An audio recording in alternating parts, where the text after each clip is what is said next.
Diamonds are forever. Diamonds दुनिया में बहुत ही दिलकश और खूबसूरत चीजों में से एक हैं, कभी ना टूटने वाले, ऑलमोस्ट फॉरएवर लास्टिंग और जो बहुत ही रेयर भी माने जाते हैं। फ्यूचर वाइफ को डायमंड एंगेजमेंट रिंग देने का भी यही मतलब होता है कि डायमंड्स की तरह ये रिश्ता और प्यार भी हमेशा बरकरार रहे। और डायमंड्स लग्जूरियस लाइफस्टाइल का तो लाजमी हिस्सा रहते हैं, राइट? या शायद शायद ये सिर्फ एक पत्थर से ज्यादा और कुछ नहीं है। एक ऐसा पत्थर जो शायद वक्त का सबसे बड़ा मार्केटिंग स्कैम हो सकता है। सोचो, एक मार्केटिंग कैंपेन जिसने लाखों करोड़ों लोग जो मुख्तलिफ कल्चर से बिलोंग करते हैं, इन्हें इस बात पर मना लिया कि इस पत्थर पर हजारों डॉलर्स खर्च करने हैं, जिसकी ओरिजिनली कोई खास वैल्यू तो नहीं है। एक ऐसी मार्केटिंग कैंपेन जिसने इस पत्थर को दुनिया के मुख्तलिफ कल्चर्स में बहुत ही गहराई से इनके ट्रेडिशंस में शामिल कर दिया, जिसने एक पत्थर को इंसान के बहुत ही गहरे इमोशन के साथ जोड़ दिया, जिसका नाम है मोहब्बत, जिससे मेरा तो कोई लेना देना नहीं है, एटलीस्ट फिलहाल तो, या शायद फिर भी पता नहीं।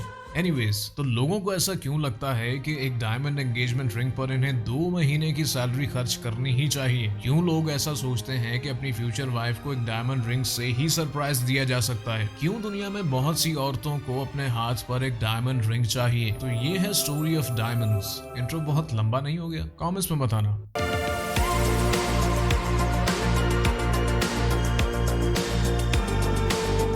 पहले बात करते हैं कि डायमंड्स रेयर हैं भी या नहीं। दुनिया में डायमंड माइंस डायमंड से भरी पड़ी हैं। डायमंड्स उस वक्त तक रेयर ही माने जाते थे जब तक 1870 में साउथ अफ्रीका में बहुत बड़ी डायमंड माइंस दरियाफ्त नहीं हुई थी। इस डिस्कवरी के बाद अचानक ही डायमंड्स के अंबार लग गए थे, लेकिन ये बात सिर्फ ब्रिटिशर्स को ही पता थी। ब्रिटिशर्स जो साउथ अफ्रीकन डायमंड माइंस को मैनेज किया करते थे, इन्हें रियलाइज हुआ कि डायमंड की वैल्यू डिपेंड करती है इनकी कमी पर, स्पेशली जबकि डायमंड खुद इतना कीमती है भी नहीं। अब इनके पास एक ही रास्ता था और वो था एक बहुत बड़ी कंपनी बनाई जाए जिससे पूरी डायमंड इंडस्ट्री पर इसी कंपनी की हुकूमत हो, और इस कंपनी का नाम था डी बेयर्स कंसोलिडेटेड माइंस। इनका मकसद ये था कि डायमंड की सप्लाई और डिमांड दोनों को खुद कंट्रोल करना। तो क्या ये कंपनी कामयाब हुई? तो भाई साफ जाहिर है, इन्होंने अपने मकसद में कामयाबी के ऐसे झंडे गाड़े हैं कि आज भी दुनिया में बहुत लोग यही मानते हैं कि डायमंड्स बहुत रेयर होते हैं। ये बात जानते हुए भी कि south Africa, Russia, Botswana, India, Siberia, Brazil, China, Canada और यूनाइटेड स्टेट्स में कई डायमंड माइंस मौजूद हैं जिनमें डायमंड्स के अंबार लगे पड़े हैं। अब इस कंपनी ने किया ये कि डायमंड्स का ज्यादातर हिस्सा अपने पास रोक कर रखा और बड़े ही तरीके से पूरी दुनिया में इसका बहुत ही छोटा सा हिस्सा रिलीज करने लगे।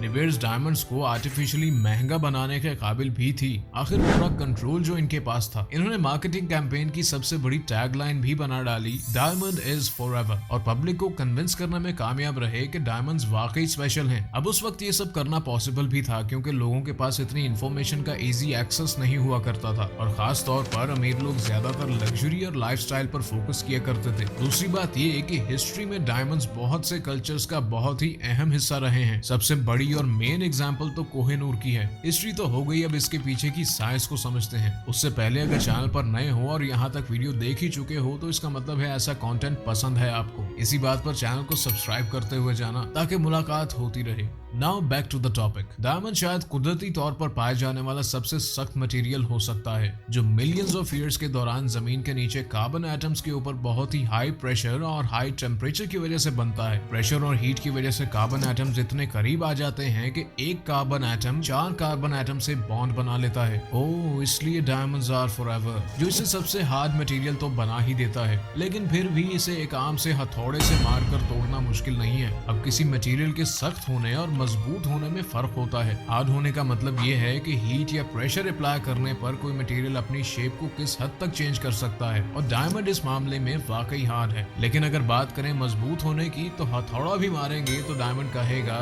बेकार है भैया, मैं तो टूट गया मैं तो। अब क्योंकि ये अपनी शेप को चेंज नहीं करता और फोर्स कहीं तो जाएगी, इसलिए ये टूट जाता है। लोग अक्सर हैरान रह जाते हैं जब इनकी रिंग में लगे $10,000 के डायमंड का छोटा सा टुकड़ा टूटकर अलग हो जाता है। दोस्तों, एक और फैक्ट ये है कि डायमंड टाइम के साथ साथ अपनी हालत बरकरार नहीं रख पाता और इवेंचुअली ग्रेफाइट में बदल जाता है। जब लोग ये सुनते हैं कि डायमंड्स आर फॉरएवर, तो ख्याली पुलाव बना बैठते हैं कि इनकी ये रिंग हमेशा तक एग्जिस्ट करेगी, लेकिन आखिरकार ये ग्रेफाइट में बदल जाने वाली है। अगर तुम YouTube पर जाकर सर्च करोगे स्मैशिंग अ डायमंड तो तुम्हें बेशुमार ऐसी वीडियोस मिल जाएंगी जिसमें लोग हथौड़े से डायमंड्स के टोटे टोटे कर रहे हैं। तो इसलिए diamonds are not forever is the because. ये सिर्फ एक और आइडिया था जो एक greatest marketing campaign of all times का नतीजा था। आज इंटरनेट के दौर में अगर ये कैंपेन चलती तो शायद फ्लॉप हो जाती। क्या लगता है आपको? अपनी ओपिनियंस कमेंट में जरूर बताना। एक और मार्केटिंग स्कैम ब्रेकफास्ट के बारे में भी मैंने वीडियो बनाई है, लेफ्ट पर फ्लैश हो रही होगी। और 2024 में आने वाले सोलर स्टॉर्म जिससे महीनों इंटरनेट बंद रह सकता है, इसके बारे में सब कुछ जानने के लिए राइट वाली वीडियो पर क्लिक करो, वहीं मुलाकात होगी। Thanks for watching.